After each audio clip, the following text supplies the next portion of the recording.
začnem tým, prečo si myslím, že sme vyhrali. Môj personal brand v určitom momente je silnejší ako firemný. Je podľa mňa neúplne ideálne vybudovať firmu na osobnej značke. Mení sa pozícia značky alebo tie atribúty, že čo tvorí osobnú značku, firemnú značku v čase? Ten stratég alebo strategický tím do veľkej miery potrebuje porozumieť takej tej neistote. Keď mám osobné značky, tak tie stále sú limitované tou osobou. Ako je to teda s osobnou značkou v 26. Ono to vždy bolo o tom, že si viditeľný, tak si značka, ale dnes je to už, ako vieš naplniť moju potrebu. Pre mňa je Grow Club priestor, kde ja si konfrontujem samu seba.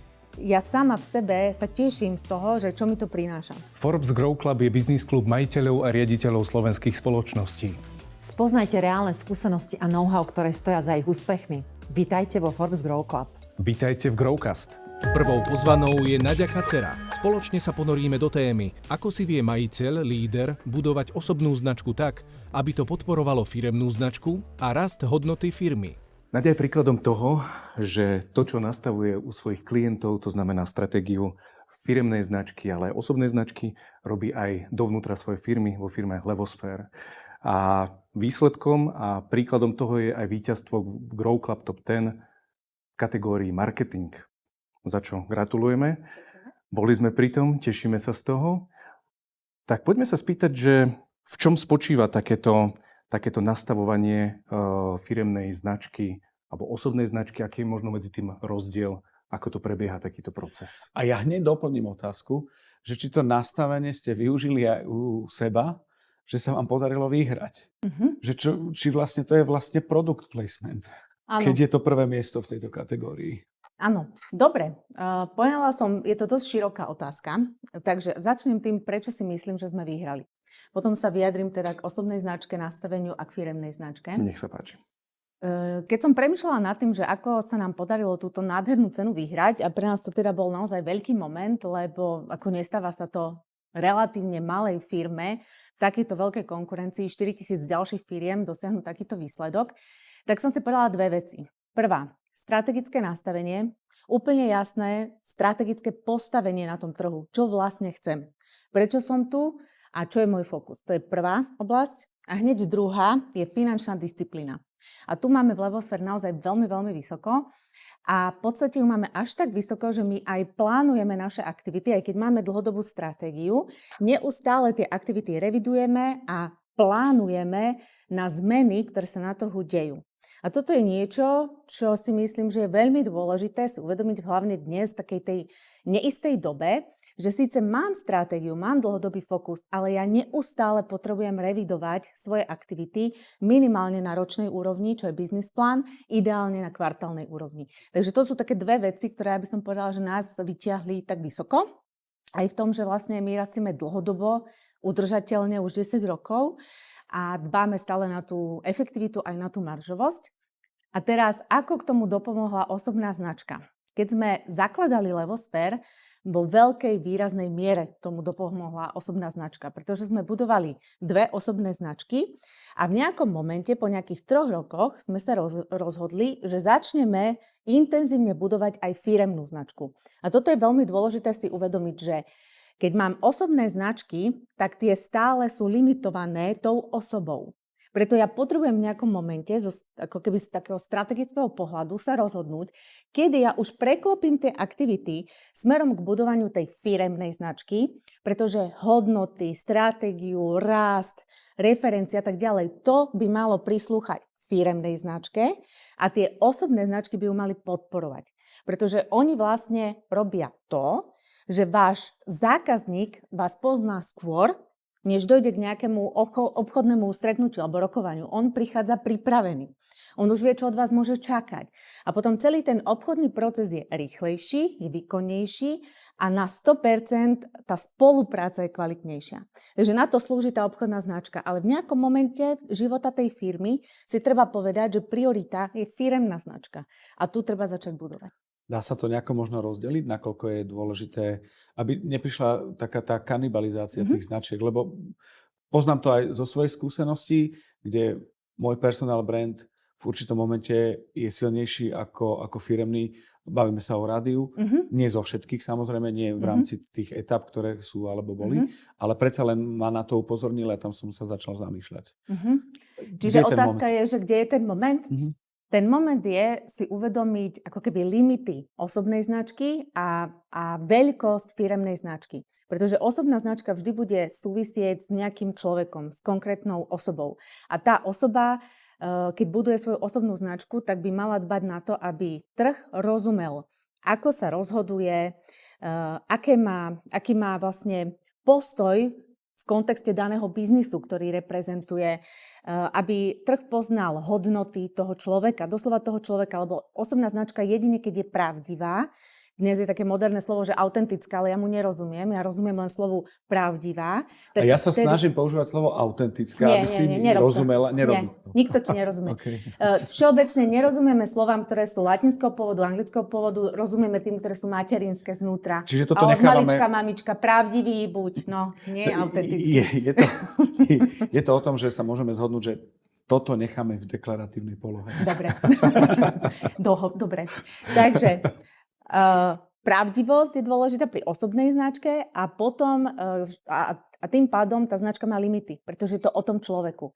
A je to o tom, že ten človek reprezentuje hodnoty, ktoré pomáhajú tomu trhu, aby sa rozhodol rýchlejšie, aby sa eliminovala nejaká neistota voči tej firemnej značke. Čiže on je taký predvoj.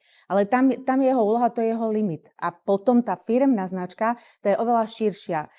Prislúcha jej väčší obrat, prislúcha jej množstvo zamestnancov a tak ďalej, množstvo iných funkcií, úloh, ktoré osobná značka nikdy nesplní. Preto je podľa mňa neúplne ideálne vybudovať firmu na osobnej značke. Osobnú značku mať ako podporu tej firemnej. Mne stále ide o to, že asi treba vedieť limity si nastaviť nejako a hranice, pretože mne čo vždy pomohlo, bolo čím prísnejšie pravidlá, tým väčšia sloboda medzi tými hranicami. Teraz mi úplne hovoríš z duše. Fakt? A po slovensky? Po slovensky, prosím ťa po slovensky. Nie, ide o to, že ja som marketér a pre mňa je veľmi dôležité na úrovni slovíčok, aby cieľová skupina rozumela, čo jej idem hovoriť. A už to je, že podľa toho, aká značka a tak ďalej, to je alfa, omega úspechu akejkoľvek kampane, firmy, komunikácie, čohokoľvek. A keď raz autentickosť je slovo, ktorému ľudia nerozumejú, lebo každý si pod tým povie úplne iné názvy, no tak musím sa k tomu vyjadriť. No a teraz som zabudla tú otázku. No, tie limity, ktoré tam sú. Limity vedieť. Presne tak si povedať, že poviem to na príklade kreatívy. Ak kreatívca briefuješ a dáš mu presný brief, dáš mu presné hranice, kde sa má on pohybovať, ku akej cieľovke hovorí, aké hodnoty tá cieľovka uznáva, farby, čokoľvek, o to viac je on kreatívnejší. Pretože on neskúša náslepo vo viacerých, nazvem to segmentoch, alebo že skúsim tu a skúsim trošku rúžová, možno sa im bude páčiť žltá, možno neviem aká, ale on má presný brief, čo má robiť a v rámci toho mu dávame priestor využiť tú svoju kreativitu, tú fantáziu, to know-how, ktoré ten človek má. A v tomto preto s sebou súhlasím, že čím lepšie sú pravidlá, tým väčší je podľa mňa výkon. Chcete, aby si vašu značku ľudia zapamätali? Zrak je náš najsilnejší zmysel. A prvý dojem vzniká skôr, než padne jediné slovo. Vizuálna komunikácia rozhoduje o emócii, emócia rozhoduje o voľbe. Správny branding hovorí za vás, buduje dôveru, predáva. V Levosfére vieme ako na to. Tvoríme vizuálne silné identity značiek, ktoré fungujú. Levosfér, váš strategický partner. Dostanem sa ešte k niečomu, čo sa možno bežne deje. Firma rastie, má potrebu zadefinovať si kultúru, misiu, víziu, hodnoty, prezentovať to navonok.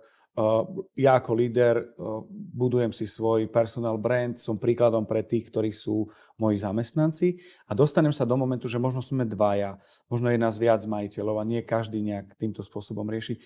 Čo v momente, ak nastane výpadok tej autority, že existuje firma, je zastabilizovaná a jedno, že či v personálnom alebo v tom firemnom brande to tak nejako funguje a zrazu som sa dostal na nejakú hranu, že čo ďalej? Zostal som sám, časť tej mojej identity je možno preč. Ako to komunikovať smerom dovnútra, ako to komunikovať smerom von, ale aj ku klientom, nič sa nedeje, táto vec je dôležitá. Ako postupovať pri týchto veciach? Sú nejaké pravidlá alebo nejaké odporúčanie? Oni sú aj pravidlá, aj odporúčania, ale to je presne to, že kým to nepotrebujeme, tak ich nepoznáme. Ale Levosfér je dôkazom toho, ako je dôležité budovať dlhodobo práve tú firemnú značku a neopierať firemnú značku o konkrétne mená osôb. Alebo ich opierať len do určitej miery a ponechať tej firemnej značky tie jej hodnoty, smerovanie, víziu, misiu a tak ďalej. Pretože ak nastane zmena na úrovni tých osôb, to znamená, že sa vymenia, odídu, čokoľvek sa môže stať, tak sa potom nestane, že firma je destabilizovaná a vie sa tejto zmene prispôsobiť celkom pokojne a nemá to taký dopad na jej fungovanie, pretože tá značka firemná funguje a osobné značky sa prestriedajú alebo zostane 1, 2 podľa toho, aká je situácia. Čiže aj Levosfér je dôkazom toho, že naozaj je to dôležité sa v nejakom momente rozhodnúť, že pomer aktivít na budovanie značky sa priblíži smerom ku firemnej značke, ako že budeme viacej komunikovať firemnú ako tie osobné. A ideálne podľa mňa, ak tá značka žije a si spomenul tú firmu, že sa rozvíja, rastie, aj tam líder, ten líder by mal mať vlastnú agendu. To znamená, že áno, podporovať firemnú značku, ale on by mal mať svoj vlastný zámer v tej osobnej značke a možno aj rozširovať to svoje portfólio tej ponuky, lebo každá značka by mala mať ponuku, aj tá osobná, aj mimo firemnej značky. A tým pádom oni obidve dokážu žiť krásne a plnohodnotne a prinášať to maximum, ktoré sa dá. A rásť. A rásť. No, je to aj, pri tom raste je o tom, že nie je to len možno odchodom, a to je jedno, aký scenár to má, ale naopak aj príchodom. Sme stabilizovaná firma, prichádza investor a teraz je investor niekde v tej škále, ako sme my v rámci toho brandu? Áno. Keď prichádza nová značka do našej značky, to je veľmi zaujímavá otázka, tak presne tam musí dojsť k tomu, že keďže tie osobné značky podporujú tú firemnú, tá nová, ktorá prichádza, by do určitej miery tam mal nastať ten prienik. Takže tam je potrebné urobiť audit a zistiť, v ktorých hodnotách je ten súlad a na túto hodnotu to staviť. A zvýšok tej osobnej značky si môže žiť svojim životom, ale potrebuje nejakú connection, lebo strategické pravidlo je v systéme značiek, že máme len jednu firemnú alebo korporátnu značku a od nej všetky subbrandy, aj osobné značky sú subbrandy, sa odvíjajú. Ak je to opačne, tak už tá osobná značka nefiguruje ideálne v tom strategickom zameraní, pretože je vlastne narúša tú firemnú značku, ak je nad ňou. Ja chcel som použiť slovo synergia, ale neviem, že či ho môžem. Počkaj. Spolužitie, neskôr ide o to spolužitie to tých subbrandov a brandov, lebo ja mám možno nejaký svoj personal brand, môžem nejako fungovať v rámci korporátneho brandu, ale začínam byť ako keby limitovaný nejakou definíciou. Je dôležité, aby mi firma dala možno nový obzor, nové ciele. Nehovorím, že premeniť tú značku alebo meniť ju, ale že mi dá podnet, že rozvíjať ju týmto spôsobom. A troška aj, že voľnosť možno? Uletieť si? Uletieť určite nie, lebo všetko, čo ulietava, tak väčšinou potom treba chytať. A to sa nám teda v Levosfér často stáva, že musíme takto pomáhať. Ale ono je to spojené s tým, že ty keď pripravuješ akúkoľvek značku a neskôr ju riadiš, tak ty máš na začiatku nejaké poslanie, to znamená, že pre niečo tu si, aj tá osobná značka, aj tá firemná, a máš nejakú víziu. A positioning je medzi tým, že ty stále si vlastne buduješ v hlavách tej cieľovej skupiny to, čo chceš, aby si o tebe myslela. To je princíp celého marketingu a budovania značky. A keď už to máš vybudované, a ty si sa dostal k tej vízii, tak je logické, že sa potrebuješ posunúť. Takže zase sa otvára prípad stratégie značky a zase sa ide zauditovať nielen to, čo sa deje v tvojej značke, ale aj to, čo sa deje na trhu, aké sú nové potreby, aká je konkurencia a tak ďalej, lebo to nikdy nerobíš izolovane. To isté robíš pre tú firemnú značku a naznačíš vlastne repositioning, to znamená posunutie toho positioningu niekde inde a ideme naplňať nejaké iné asociácie, nové, ale oni súvisia s tou minulosťou, nikdy nie sú uletené a vytrhnuté z kontextu. Vtedy to funguje a vlastne tam tá synergia prichádza tej minulosti, prítomnosti a budúcnosti a tam sa to ako keby stane takým úderným. A ináč to je nádherné, ak sa to podarí. No, Toľko teda vlastne ten workshop, ktorý máš ty s nami v rámci brandu. Keď hovoríš o tej minulosti, prítomnosti a budúcnosti, sme pri tom čase. Mení sa pozícia značky alebo tie atribúty, že čo tvorí osobnú značku, firemnú značku v čase? Alebo napríklad v tomto roku, lebo vieme, že doba je rýchla, sociálne médiá, stále nové algoritmy a tak ďalej. Ako to vnímaš ty? Čo sa týka asociácií ku značke, tak tie by sa v nejakom čase meniť nemali, ale sa vyvíjajú, hej? Čiže môžem akože repozicionovať. Čo sa ale musí meniť a prakticky každým rokom viac a viac je tá rýchlosť doby. To znamená, že my máme nejakú stratégiu a niekedy stratégia sa naozaj tvorila viac ako plán. Dnes sa to už nedá. Dnes už dobrá stratégia sa tvorí tak, že ten stratég alebo strategický tím do veľkej miery potrebuje porozumieť takej tej neistote. A vniesť tú neistotu do tej stratégie, aby tam boli rozhodovacie nástroje na tej dennej báze mesačnej, štvrťročnej, ročnej, ktoré povolia nejakú akože zmenu alebo prispôsobenie, hlavne tomu spotrebiteľskému správaniu, lebo o tento princíp ide, aby sme reflektovali to, čo ten spotrebiteľ chce a on to mení teraz rýchlejšie, ako to menil voľakedy, lebo je tam veľa vplyvov a tak ďalej, tak ďalej. Čiže túto vôľu do tej stratégie dať je z môjho pohľadu veľmi dôležité v súčasnosti a bude do budúcnosti, pričom ale zachováme ten dlhodobý strategický rámec, ten fokus. Čiže toto je to umenie, až by som povedala, ktoré pred aktuálnymi dnešnými stratégmi stojí, ako dokážu používať to analytické myslenie, to future thinking, ako to dokážu spojiť a ako tú stratégiu robia tak, aby som na úrovni produktu, ceny, distribúcia a komunikácie bola dostatočne flexibilná, že rešpektovala tie zmeny na trhu, ale udržala ten strategický fokus. Ja neviem, som zrozumiteľná? Áno, ja som sa chcel spýtať na flexibilitu a presne si to povedala, že to takýmto spôsobom je. Mne sa veľmi páči, ako v rámci Levosfér neustále vyhodnocujete a kalibrujete tú svoju stratégiu aj pre seba vo vnútri firmy, ale pre svojich klientov. Ako je to teda s osobnou značkou v 26.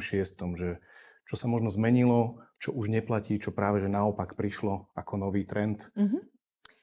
Osobná značka z môjho uhla pohľadu je stále rovnako dôležitá. Hej, že je to nástroj, ktorý naozaj funguje.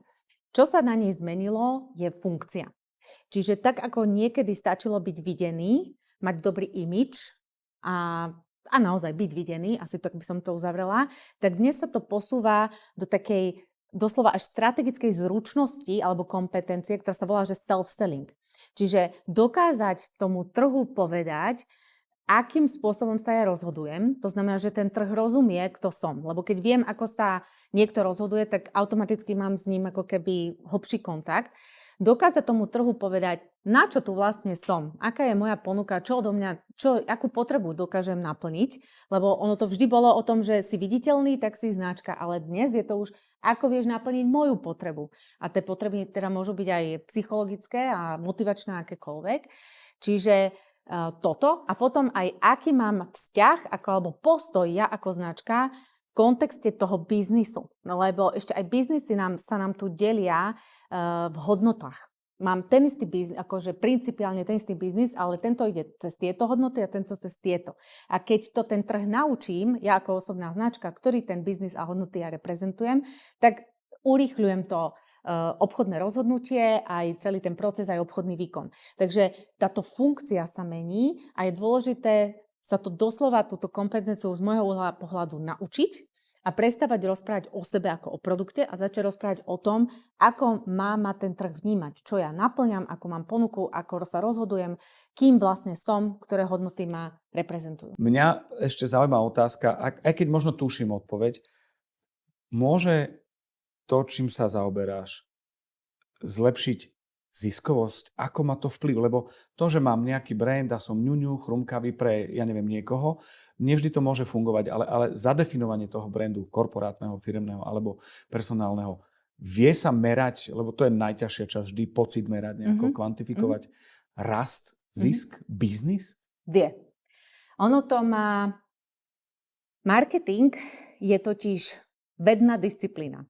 A on sa neskladá len z tej značky, ale on sa skladá z celého toho mixu, ktorý som spomenula. To znamená, že kde drieme priestor pre vyšší zisk, lepšiu efektivitu, vyššiu maržovosť alebo väčší obrat, to drieme práve v tom mixe. Čiže ja si prispôsobím portfólio, cenotvorbu, naškalujem si inak svoje služby, produkty, inak potom predávam a tak ďalej. Toto mi ovplyvňuje ten výsledok a tá značka, ktorá je tiež súčasťou marketingu, mi zaručí to, že sa mi to ako keby opakuje a že sa to ako keby ukotvuje v hlavách toho zákazníka alebo spotrebiteľa a tým pádom, ja keď budujem aj jedno, aj druhé, tak sa to ako keby násobí. Čiže keď predávam firmu, tak firma sa ohodnocuje tak, že nielen tá účtovná stránka, čiže ten produkt, distribúcia, komunikácia, čo všetko máme, koľko ľudí, zamestnancov, výrobné haly, neviem čo, služby, neviem čo, know-how, ale potom sa to prenásobuje tým koeficientom tej značky, čiže ako veľmi sme v tých hlavách tých našich zákazníkov, spotrebiteľov vytvorili tie asociácie, že keď sa povie tá značka, oni si presne toto predstavia a my sme tá voľba číslo 1, keď potrebujú danú kategóriu, toto má hodnotu. To je ten koeficient, sa to prenásobí a tak sa stane, že aj slovenské značky napríklad a v dnešnej dobe veľakrát české značky sa predávajú za milióny eur. Čiže naozaj, keby to sme zostali len na účtovnej stránke tej firmy, tak by nejaký investor neuveril tomu príbehu. On potrebuje vedieť, že aj tá značka sa buduje a že je vybudovaná v tých hlavách. Tá značka totižto zabezpečuje budúci dopyt. Zabezpečuje to, že vlastne tí ľudia budú, do istej miery lojálni a vyberú si ma za každým. Čiže nie len niekedy, ale častejšie. Že tam sú potom nejaké pravidlá a potrebujem aj jedno, aj druhé. Že tí ľudia ešte nevedia, že ma budú potrebovať? Tí, čo nevedia, že ma budú potrebovať, to vieme zmerať, ale nie na úrovni značky, ale moje ponuky. Radar prieskum 2026 je tu. Prevádzkujete e-shop a robíte rozhodnutia na základe dát? Výborne. Avšak väčšina dát, ktoré máte k dispozícii, je o vašom vlastnom biznise. Teraz máte šancu zistiť stav slovenského e-commerce v Radare, prieskume slovenského e-commerce, ktorý premieňa individuálne dáta e-shopov na benchmark trhu. Zistite, kde stojíte práve vy, kde vyhrávate a kde strácate. Stačí, ak prieskum vyplníte, link nájdete dole v popise, na sociálnych sieťach, webe a v newsletteri od Levosphere a partnerov prieskumu ShopTet, Creative Sites a BlueWeb. Ak sa doňho zapojíte, automaticky získavate 30% zľavu na vstupenku na konferenciu Amsterdam, prípadne môžete vyhrať jeden z 20 voľných vstupov, ale čo je vaša najväčšia výhra, dostanete dáta. Budete mať informácie o slovenskom e-commerce a budete vedieť zhodnotiť, kde v tom celom sa nachádzate vy. Vyplňte dotazník a zistite, kam smerujete. Levosphere je víťazom Grow Club Top 10 v kategórii marketing a bavíme sa o osobných značkách, firemných značkách, o stratégii. Ako ste vy postupovali a o čo ste opreli vašu stratégiu v Levosphere, aby ste sa dostali tam, kde ste? Ten náš úspech tkvie v tom, že presne to, čo hovoríme, že by mali robiť, vlastne, čo by mal robiť trh, tak my robíme odjak živa. A ja osobne verím v to, že obuvník by nemal chodiť bosý. A my naozaj od úplného začiatku aj stratégiu, aj marketing pre Levosphere robíme rovnako dôsledne, ako ho robíme pre iné projekty, pre klientov. A držíme sa toho, že sa sústredíme na to, v čom sme silní, dokonale poznáme svoje segmenty, ktoré nám dlhodobo generujú nejaký rast alebo teda nejakú hodnotu. Nerobíme všetko pre každého a tieto segmenty si neustále kontrolujeme. To znamená, že neustále sledujeme ako keby nejaké zmeny vo vzorci správania alebo rozhodovania sa tých našich segmentov a cieľových skupín v nich. Sledujeme, že ako nám tam funguje predaj, ako nám tam funguje komunikácia, čo sa tam ako keby deje.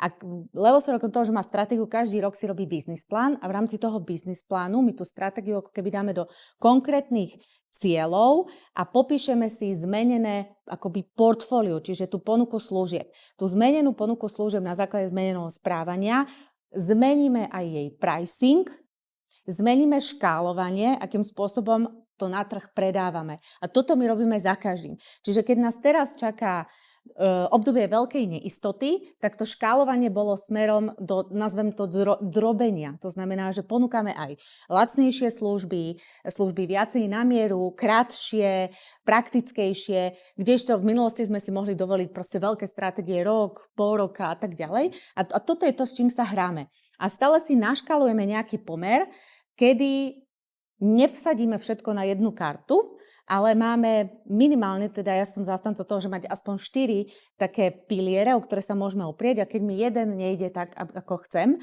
tak mám ďalšie 3, kde to môžem dobehnúť. Ale nemôžem to dobehnúť na konci roka, ja to musím robiť priebežne. A toto, vlastne tie naše KPIs revidujeme každý mesiac.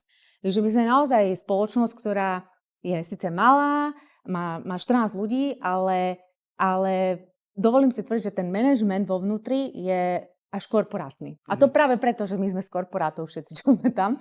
Takže my sme sa to naučili. A fakt si myslím, že táto disciplína spôsobuje, že to navonok vyzerá tak dobre a že to má aj úspech.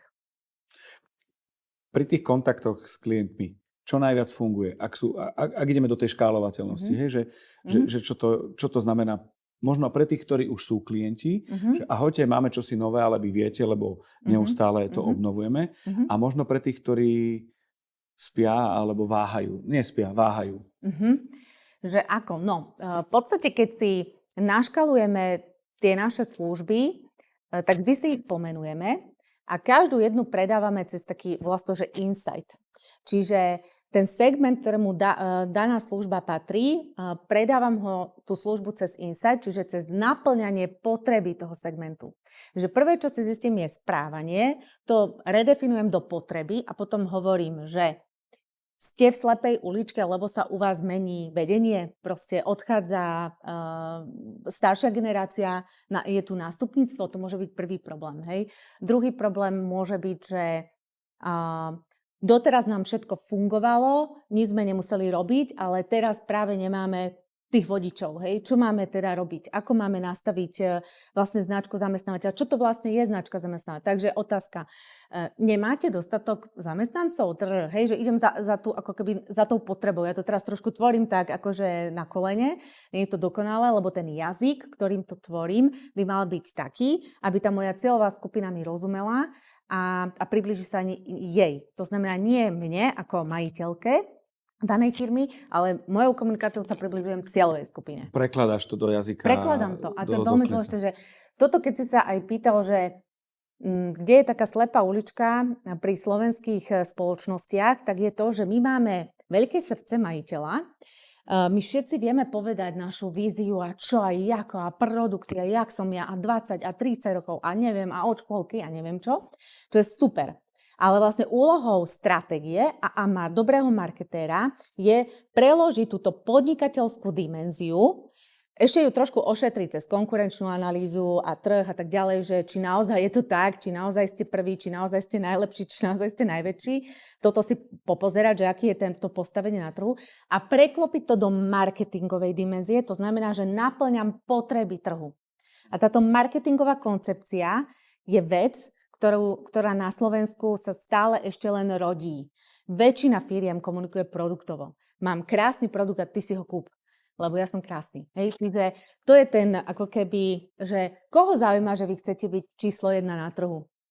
Mne je to šuma fuk. Mňa by viacej zaujímalo to, že ja neviem, bude na Slovensku menej smogu, hej, alebo ja neviem čoho, myslím, reklamného.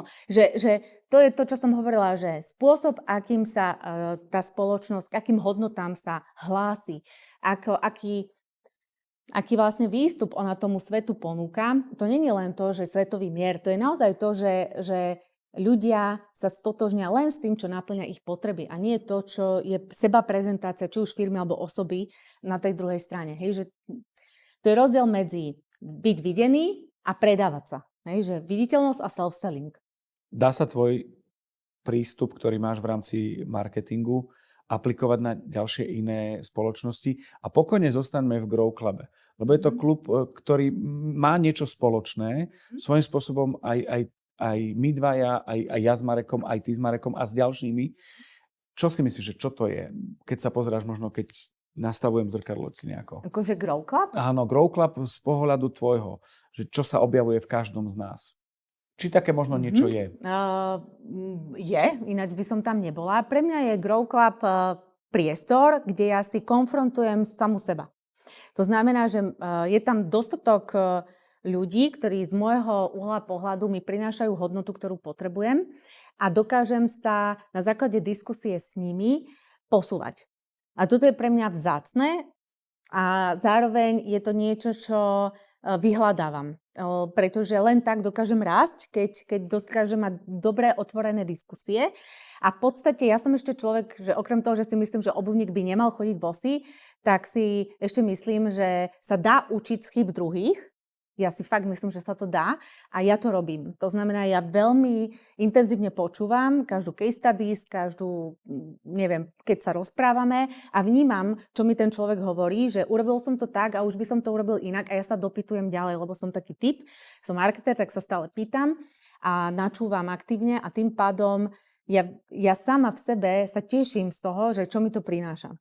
Že ja naozaj neurobím to, a samozrejme si vypýtam niekoľko tých názorov, si urobím takú svoju vlastnú analýzu, že ako sa teda ja rozhodnem v tomto prípade, že už mám dostatok zdrojov, už som to prejednala s tým.